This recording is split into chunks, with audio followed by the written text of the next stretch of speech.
پچھلے ہفتے لندن میں قادیانیوں کی 3 روزہ سالانہ اجتماع ہوا، جلسہ ہوا ہے. وہ اس کا نام جلسہ رکھتے ہیں، کانفرنس نہیں. کانفرنس تو ہم کرتے ہیں جنہیں مشورہ کرنا ہو، کیونکہ کانفرنس کا معنی ہے مشورہ. تو وہاں پہلے سے انہوں نے ایک پروگرام بنا ہوا تھا.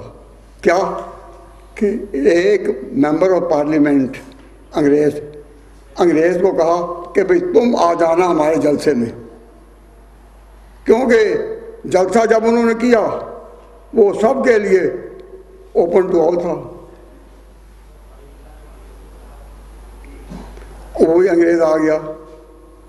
تو اب انتظامیہ نے کہا کہ یہ بھی کوئی بات کہیں گے. تو وہ انگریز آیا اور اس نے آتے ہی کہا کہ مجھے بڑا شوق تھا کہ میں مسلمانوں کا کوئی ایسا اجتماع دیکھوں جو بڑا معزز اجتماع ہو. تو میں ان کے اجتماع میں آیا اور بڑا اچھا سلجھا ہوا ٹھہرا ہوا یہ اجتماع تھا. تو میں یہاں یہ کہوں گا، ان دنوں وہاں اطلاع تھی کہ پاکستان کی اگلی حکومت عمران خان بنا رہے ہیں. بین الاقوامی طور پر یہ بات چل نکلی کہ حکومت وہ بنا رہے ہیں. تو اس انگریز نے کہا کہ میں عمران خان کو جو آئندہ پاکستان میں حکومت بنا رہے ہیں اعلان کہنا چاہتا ہوں کہ قادیانیوں پر پاکستان میں ظلم کرنا چھوڑ دیں. ان پر اتنے مظالم ہو رہے ہیں، اتنا تنگ ان کو کیا جا رہا ہے. تو اس وقت دنیا میں کسی ملک میں رعایا پر عوام پر یہ ظلم نہیں چل سکیں گے جو پاکستان میں ہو رہا ہے. یہ اس نے کہا یہ نہیں چل سکیں گے. اور یہ کہ عمران خان پاکستان کا نیا وزیر اعظم وہ آئیں گے انگلینڈ میں بھی تو آ کر یہ کہیں گے کہ ہم تو عدل و انصاف ترازو کو کہتے ہیں، ہم تو انصاف سے چلنے والے ہیں. تو ہم کہتے ہیں ان کو، عمران خان صاحب کو، یہ جھوٹے دعوے انصاف کے نہیں چلتے. قادیانیوں پر پہلے ظلم چھوڑیں، کیوں ہو رہے ہیں؟ اب جتنا بھی مجمع تھا اس میں سارے قادیانی ہی تو نہیں تھے، کئی عام لوگ بھی انگریز کئی ہوں گے.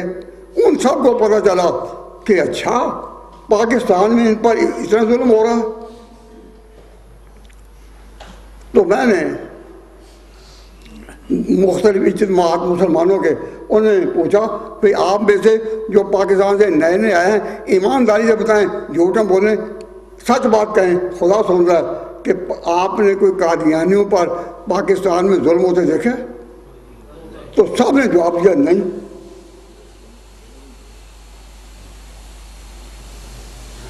تو جب سب نے جواب دیا کہ نہیں دیکھا تو پھر میں نے کہا مجھے تو جاننے کی ضرورت ہے. تو میں ہماری کانفرنس بھی ہو رہی ہے 2 دن کے بعد. تو میں اپنے عامین کہ آپ بھی نئے کئی پاکستان سے آئے ہیں، نہیں تو وہاں کے حالات ایمانداری سے کہیں، نہ کہیں کہ ہماری کوئی رعایت کرنی ہے، نہ یہ کہ میں اسٹیج پر آپ سے سوال کر رہا ہوں. آپ کے علم کے مطابق پاکستان میں ان کے ساتھ کچھ زیادتی ہو رہی ہے تو یہ جھوٹ ہے یا نہیں؟ تو آپ پاکستانی زیادہ ہیں، اس مجمع میں بھی پاکستانی زیادہ ہیں. تو آپ کا حق ہے کہ پاکستان کی عزت کے مقابلے میں اور اسلام کی خدمت کے مقابلہ میں آپ ڈٹ کر ہر جگہ کہیں کہ جھوٹ ہے جھوٹ ہے جھوٹ ہے. اٹیک نہ کریں لیکن یہ کہیں کہ یہ جھوٹ ہے. تو ہم نے جھوٹ ان کی بات کو کہا ہے، ان کو تو نہیں کہا. ہم نے تو اس طرح بھی نہیں کہا کہ جھوٹے ہیں نا، بات ان کی جھوٹ ہے. یہ خود کیا ہے یہ تم خود فیصلہ کرو، قومیں فیصلہ کریں گی اور تاریخ فیصلہ کرے گی. ہمارے ایک انجینئر یہاں مانچسٹر میں ساتھی ہیں اور وہ قادیانیت کو برا سمجھتے ہیں اور خود وہ چنوٹی کہلاتے ہیں.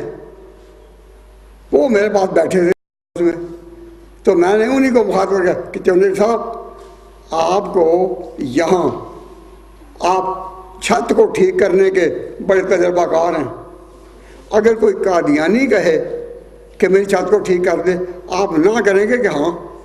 انہوں نے کہا میں ہاں کروں گا، انسانی ضرورت ہے، انگریز ہو غیر مسلم ہو کوئی ہو، جب وہ کہے گا قادیانی ہو کوئی ہو تو میں کروں گا۔ میں نے کہا آپ ہوش سے کہہ رہے ہیں؟ کہیں ہاں۔ تو یہ بات ہوئی اور وہ اس وقت بھی بیٹھے ہیں، کوئی شک ہو تو میں ان کھڑا بھی کر سکتا ہوں۔ تو جب ہمارے ہاں ظلم نہیں ہو رہا تو میں نے کہا کہ ہم یہ جو یورپ والی ختم القانون ہے، مجھ صاحب سے کہا تھا ہم ایک جماعت بناتے ہیں جس کا نام میں نے اپنے طور پر ہے قادیانیوں کے حقیقی خیر خواہ، ایک گروپ بناتے ہیں سب سیکشن، جس کا جب آپ کو کوئی اطلاع ملے کہ قادیانی پر کسی پر ظلم ہو رہا ہے تو آپ ہمیں اپنی چٹھی، اپنا ایڈریس پورا اور چٹھی پوری اور جو ظلم ہوا ہے وہ پورا وہ لکھ کر مفتی فیض الرحمان صاحب کو بھیج دیں۔ جب بھیجیں گے تو پھر ہم اسی کام کے لیے تحقیق کرنے کی کہ اس بات میں کوئی سچائی ہے یا نہیں۔ یہ ہمارے ساتھی کھڑے ہیں، آپ انیک صاحب کھڑے ہیں، اس کو ہم مقرر کرتے ہیں اور پھر اگر کوئی ایسی زیادتی ہوئی ہم خود پاکستان گورنمنٹ کی طرف جو کر کے کہیں گے کہ یہ ختم کی جائے۔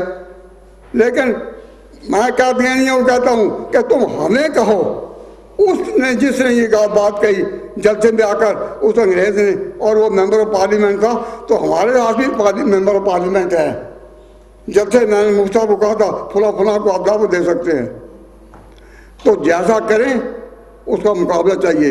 ہمارے پیر و مرشد حضرت عطا اللہ شاہ صاحب بخاری کہا کرتے تھے قادیانیوں نے جو طریقہ اختیار کیا اس کے اثر کو زائل کرنے کے لیے برابر کے اترو، وہ تقریر کریں تم بھی تقریر کرو، وہ مناظرہ کریں تم بھی مناظرہ کرو، وہ کوئی تصریف کریں تم بھی، جدھر جدھر وہ جائیں تم کہو۔